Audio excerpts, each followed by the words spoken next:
what happened yesterday. Yesterday's fine. You can start and kind of walk us all the way through. Okay. Thank you.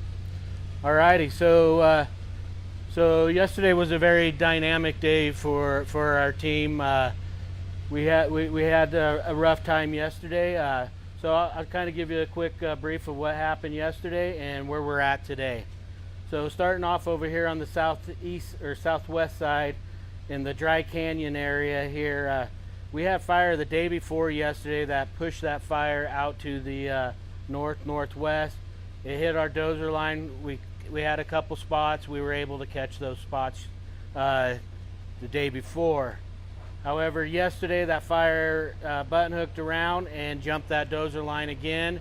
And due to the weather conditions we were experiencing, the high winds and the dry fuels, we weren't able to catch that. So that forced our resources to back out and to start addressing a contingency line that we had here along the Live Oak area and on the southern aspect of Monroe City itself. And as of today, that contingency line has been put in all the way up here to Monroe Canyon. So that piece is in as of now. And due to that, yesterday is what prompted the evacuations on the southern edge of Monroe City, as well as requesting additional resources to assist us. As of today, that's all looking real good. The fire is subdued today, so we're taking advantage of the weather, and we're slowly squaring up the fire in this area, and we're looking at other opportunities to square that fire up and keep it to the south. So that's happening as we speak. As we move further up the fire's edge, this western edge, a lot of this stuff hasn't moved in several days. So we are keeping an eye on it, but there's not a lot of folks up here. We do have one crew up there hot spotting and cold trailing that the best they can. It's just not a good place to be throwing a lot of resources. As we move further to the north side of the fire, this is where we had extreme large growth yesterday due to the winds and the weather parameters. So the long flat area, there's a lot of cabins and structures in that. We had several resources in there addressing the fire and spot fires inside those inside that community. Unfortunately, due to the fire behavior, we had to pull those resources out, and we've been attempting to get resources back in there since that event yesterday. It's still hot, but folks are addressing that, trying to get in there today. As far as the Water Creek Canyon here, we were really hoping the fire didn't get into that due to how steep it is, and the accessibility is really not great for firefighters to be engaging on that piece. The firefighters that were working the dozer line and stuff up here on the north edge yesterday, they all got pushed out because of that fire behavior. So what we're doing now is we're backing up to the Cove Mountain Road and taking dozers and up to this Bell Rock area, and we're putting dozer line as contingency line on this northwest corner to protect our values at risk out here to the west and north of us, and that's happening as we speak.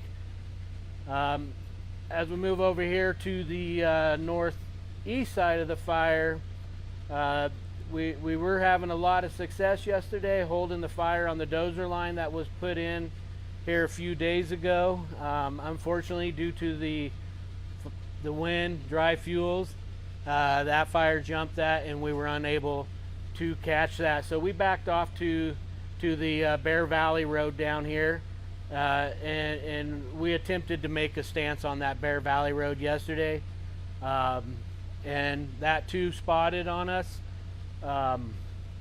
Once that spotted, we had a lot of those resources jumping on that spot. It had aircraft, dozers, engines, crew personnel. Got about 75% around that spot fire, and the smoke in the column from the fire that was happening on the southern started getting over, so we lost our aircraft support in there, as well as there's power line hazards in there, so we weren't able to use those the aircraft, which is essential to what we're doing, especially in a situation like that. And so from there, that fire continued to grow towards the Mormon Peak and towards Highway 24. Resources backed out to Highway 24, started addressing and looking at opportunities off that. They did do some strategic firing around the communication site up there on Mormon Peak, and at least as of my knowledge, that's all looking real good. We did bring on our night resources last night. They were able to get what we call an anchor on that piece, and they're trying to secure this edge. And last conversation with the folks out there, they were having high success doing that. So at this point, things are looking good, but still more to come as the day goes on. Moving down further south, because of all this activity and the size of the column that we had last night, one of the things that happens is that column could collapse, and what that does, it pushes fire 360 degrees out. So that's why we made the decision to evacuate the Burrville with how close the fire was and the large column that was sitting over that. If it would have fell, it would have pushed fire out. That's why we also were concerned about the highway, both Highway 24 and Highway 119. And we had the Department of Transportation, Highway Patrol, and Sheriffs all involved in discussions of closing that. And I believe it was closed for a short period of time, but things worked out to where we were quickly able to get that opened back up. So today, the resources down here off the bottom end of Bear Valley have grabbed that edge, and they're working the Bear Valley Road down here, keeping that fire progression from going to the east. Down here in what we're calling Division Mike, this is kind of no man's land as far as roads, good trails, and that type of stuff. So we've been really looking at this for about the last 24 or 48 hours, trying to find a good place to have a successful containment line or control line placed. So what we're doing now is we found a UTV trail on a real favorable ridge, and the resources, we got heavy equipment that are working that line down off that ridge from the fire, what we're calling our cold black, down to the road that's down here on the bottom by Newsroom Canyon. And then, so really the intent is to box this fire in this road system and to keep the southern progression off that trail system that they're putting that in. So that operation is going real well. We are expecting to have that equipment line all the way from the top to the bottom put in by end of shift today. So that would be a real big win. And we have resources prepping this road here at the bottom of the slope to increase our chance of successability there. All the structures and stuff here in Maglaby, they're all looking really good. The last report we just got about 5 minutes before I came in here, they're not seeing a whole lot of heat in there, just small little duffers in there, but we still have a huge presence of fire personnel in there addressing that. And that goes for the same down here in Monroe Meadows. All this edge that's in through this piece here is looking really good. The Bagley Ranch, no issues according to the line supervisors that are out there right now. Yesterday when we had that large event, we did have fire growth to the south a little bit. This piece over here in the bottom of Manning Meadows, that did start producing some heat in there. We were able to get folks in there and address that quickly. We sent aircraft in there first thing this morning, sent some crews in there first thing this morning to really hit this hard. What we don't want happening is this piece to come out, down south, and then we just have another, fire run over here. So we are spending a lot of efforts in securing this edge as well. so all this work doesn't go to waste. So with all that being said, we have multiple aircraft assigned to this incident, and we are running a 24-hour operation with our night shifts. We got both sides of the fires that are staffed. We do have orders out for more resources to increase those resources at night, as well as increase some of our resources during the day. Any questions? Yeah, I mean, it looks like this thing has just thrown a number of punches at you. And I mean, just looking at your map, you've got dozer line that has jumped over, you've got a containment barrier that is spotted over. How do you describe what erratic fire activity really looks like as someone in the business, someone who works in this? Well, so really this fire, what we're seeing on this fire is stuff we don't see very often. I mean, we see large fire growth, we see, you know, extreme fire every summer. But this one really is something different. Just a prime example would be this particular piece down here on the bottom has been, you know, what we call cold. Not out, but cold. Not a lot of heat visible in there for many days. And yesterday when we had those weather conditions happen, it decided it wanted to show its face. So the speed that this is running across these fuels is very erratic. It's what we're calling extreme rapid rate of spread, and it's so dry. You know, any spot, any ember the trees cast up or brush cast up, wherever it lands, it's starting a new fire. And we're seeing anywhere from half mile to 3/4 of a mile out in front of the fire where this is spotting, especially coming out of our conifer stand, you know, our subalpine and that type of stuff. That Water Creek Canyon area where you guys had crews had to pull them out of that area, can you kind of talk to me, maybe some updates on some of those structures that were up there and kind of why that was such a dangerous situation for your crews? So I think you're talking two different things. The Water Canyon is just a steep canyon that runs kind of south north. No structures in that canyon. It's just a really rocky, steep, cliffed out canyon in there. So obviously it's rough country for firefighters to walk on. You can't run dozers, you can't put heavy equipment or anything in there. So as far as the structures go, I can't speak to what has happened out there just yet. Like I said, we're still trying to get firefighters in there. We're dealing with you know, power poles that have been burnt that are on the ground. We're dealing with trees on the roadsides that have fallen. So they're still trying to access that right now, in addition to the heat that they're dealing with. Do you know about how many structures are up in that area that are in? I don't know the number. I would probably guess there's 15, 20 structures maybe up there. How does that throw a wrench in what you're trying to do with these kind of cabins placed in all these unique spots? It's different than the early part of the fire where it was in the meadow. For a lot of them, we were able to kind of build something around it, which I think is still reflected on that map from the early part of your days. But now you're getting into further places, cabins up above Burrville, for example, and I saw you just working to try to work and save today. How does that impact your plan and how you're able to take the fire away from not just growing outward, but also everything that's sprinkled in the mix here in very tough country?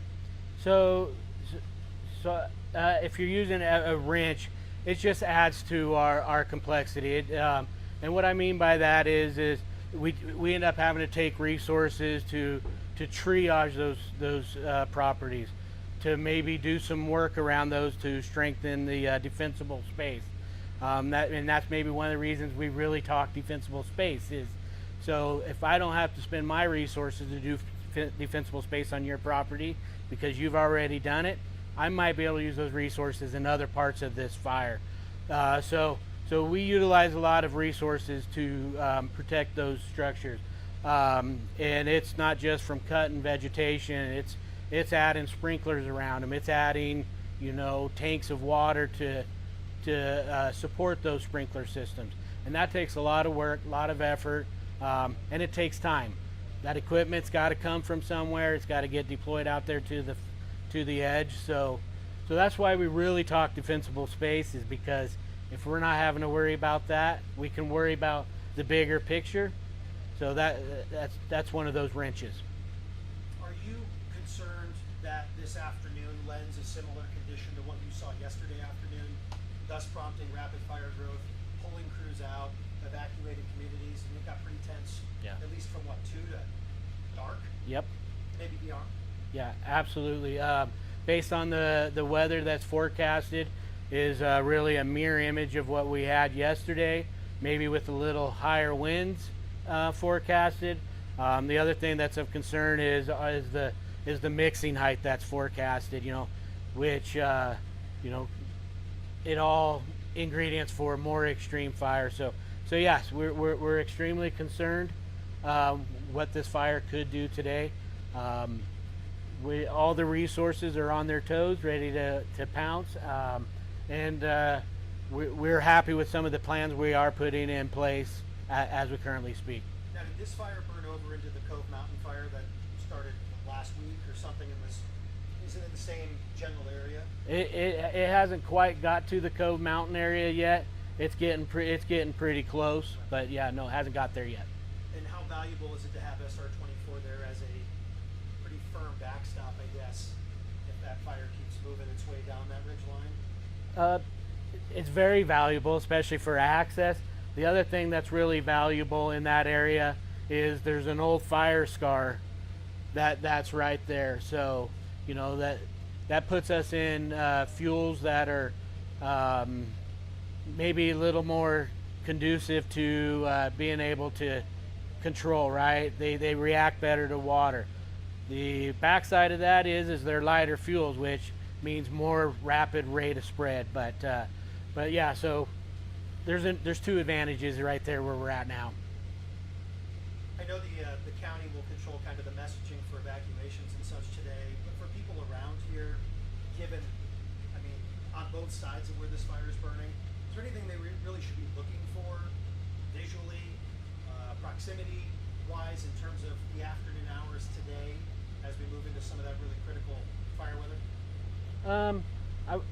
I wouldn't say that there's anything to be really looking out for. I would just, use the message they're getting from our public information as well as the sheriff's office or emergency management folks. Is there any, those areas and stuff around the fire, are there any other expected evacuations that are maybe in order for later on today or later on throughout the week that you might see? No, we don't have any of those. Do we have ideas and stuff if something hits us? Certainly. But right now we have nothing planned. How long have you been working in fire? I've been in fire 32 years. 32 years. Where does this one stack up in your career? I'd probably put it in the top 15 or 20. Yeah.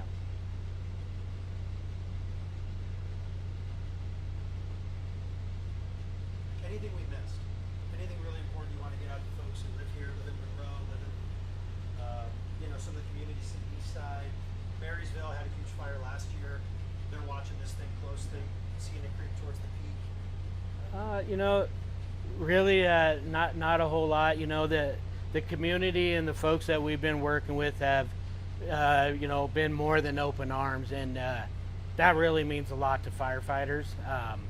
That they stay out of the way. You hear a lot of thank yous out there, and that means a lot to the troops that are out here doing what they're doing, and we appreciate that. We don't always see that. Sometimes we're the ones getting the rocks thrown at it, per se, right?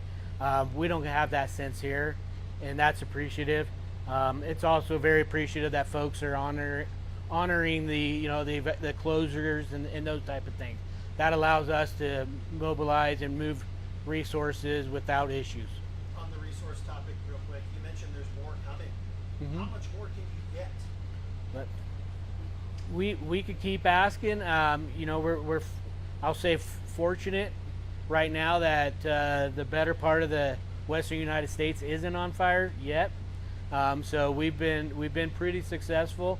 However, last couple days there's been starts in Idaho and Oregon, so we're starting to lose that easier access. But we've been doing well with getting resources.